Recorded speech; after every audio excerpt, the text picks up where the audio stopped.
Here at home, a historic matchup at the Walter Pyramid brings thousands of boxing fans to Cal State Long Beach.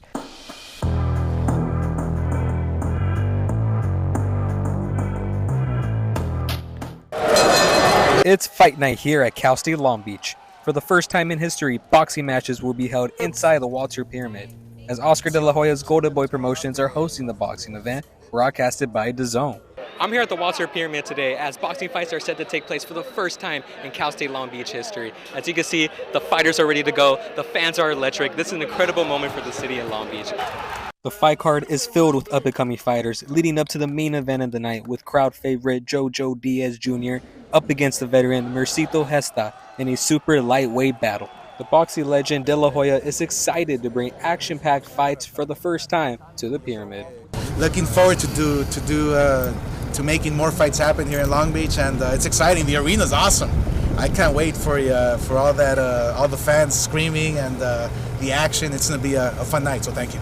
With numerous fighters in the event, we focus our attention to local fighter Patricio Manuel, who has roots in the city of Long Beach. Manuel is the first transgender man to box professionally in the United States. He kicked off the Golden Boy boxing event with a thrilling win, as he describes what boxing in Long Beach means to him. I have tattoos on my ankle for Long Beach, California, so I'm really grateful to come back here. This has definitely been a city that's held me down sometimes during my darkest hours, and I love this city, so it's really great to come back to Long Beach and to be able to perform the first time at the Pyramid. After a 4-year hiatus, Manuel won his second career fight, as he credits his success to his mentor and trainer Victor Valenzuela, the father of Dirtbags head coach Eric Valenzuela. Victor explains how the Dirtbags head coach played a role in bringing fights to the Pyramid. My son developed a relationship with Eric Gomez from Golden Boy, so they got together and they made this happen. And we had talked to Eric Gomez, and he said that we'll probably get back in the ring soon. The Golden Boy boxing event was a knockout. The main event had the fans invested and making noise, as Mercito Gesta came out victorious, capping off an historic night in the Pyramid. Reporting from Long Beach, Kevin Fernandez, Beach TV News. NFL and NBA scriptwriters have been absolutely killing it lately, delivering us sport fans peak entertainment across the board. Let's see how the story ends in the biggest game of the year. Super Bowl 57 was a sensational game from start to finish, with Mahomes' Kansas City Chiefs competing against Jalen Hurts' Philadelphia Eagles for the right to be crowned NFL champions. The Eagles started the game guns blazing, not surrendering the lead in the first half thanks to Jalen Hurts going off, rushing for 3 touchdowns in the game. However, in the second half, down 10 against the best defense in the league on one leg, Patrick Mahomes took over. The NFL MVP led his team to sweet victory by throwing for 3 touchdowns and leading the game-winning drive. The Chiefs beat the Eagles 38-35, securing the franchise's 3rd Super Bowl title, with Patrick Mahomes winning his 2nd Super Bowl ring and MVP. Basketball's most prestigious record has finally been broken. King LeBron James has been crowned as the new NBA's all-time scoring leader with 38,388 points, surpassing Hall of Famer Kareem Abdul-Jabbar, as an emotional LeBron was brought to tears, with Kareem officially passing the torch to LeBron, an iconic moment that will be etched forever in NBA history. Meanwhile, the NBA's trade deadline saw superstar players like Kyrie Irving traded to the Mavericks and Kevin Durant traded to the Suns, drastically changing the Western Conference, as many contending teams felt the pressure to go all in at the deadline to upgrade their roster for a playoff push, just like the LA Lakers, who flipped half their roster around to give LeBron a puncher's chance. But despite all these moves being made around the league, oddmakers still have the Boston Celtics as the favorites to win the NBA championship.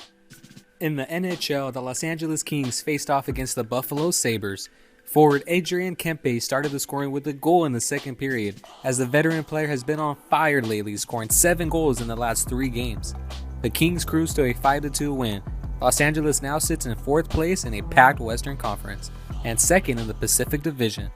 With the trade deadline coming up on March 3rd, we'll see if the Kings end up making a trade to move up in the conference. Congratulations again to LeBron James for being crowned the NBA's all-time scoring leader, and to the Kansas City Chiefs for winning Super Bowl 57. Tune in for our next sports segment to see if any of these blockbuster NBA trades make a difference come playoff time. And now moving on to collegiate basketball, where the Gauchos ended Long Beach State's 11-game winning streak. Reporter Marita Snyder, who was courtside at the game, has those details. The Long Beach State men's basketball team went face-to-face against UC Santa Barbara on February 9th for a chance to get a lead in the NCAA championship, the Big West Conference.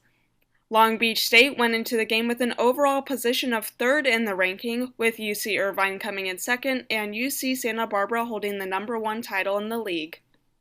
So this is my second game coming in.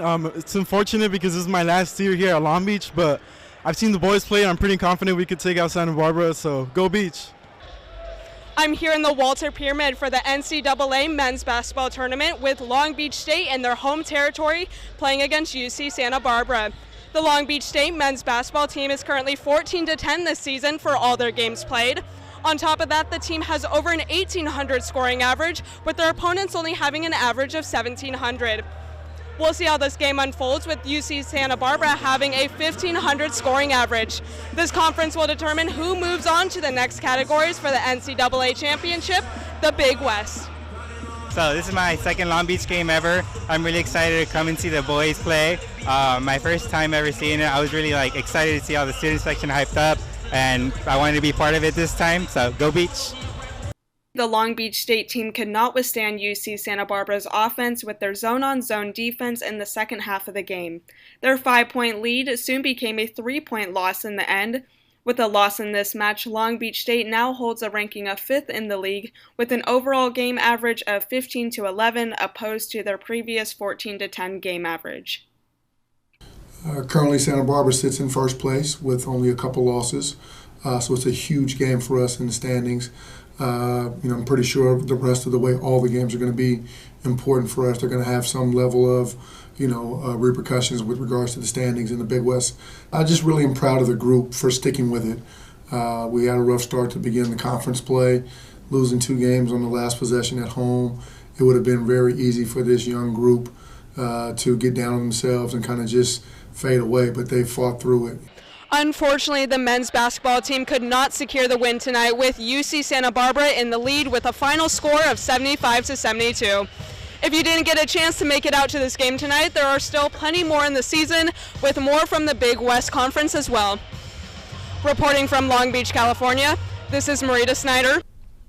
Reporter Marita Snyder joins me now. Marita, tough loss for the Beach, but I still believe this team can win the Big West tournament. If you look up and down the roster, the talent's there. You have the Torrey brothers who continue to shoot the ball at an efficient clip, and you have Joel Murray who's averaging 15.7 points per game on 42% shooting. But what adjustments do they need to make?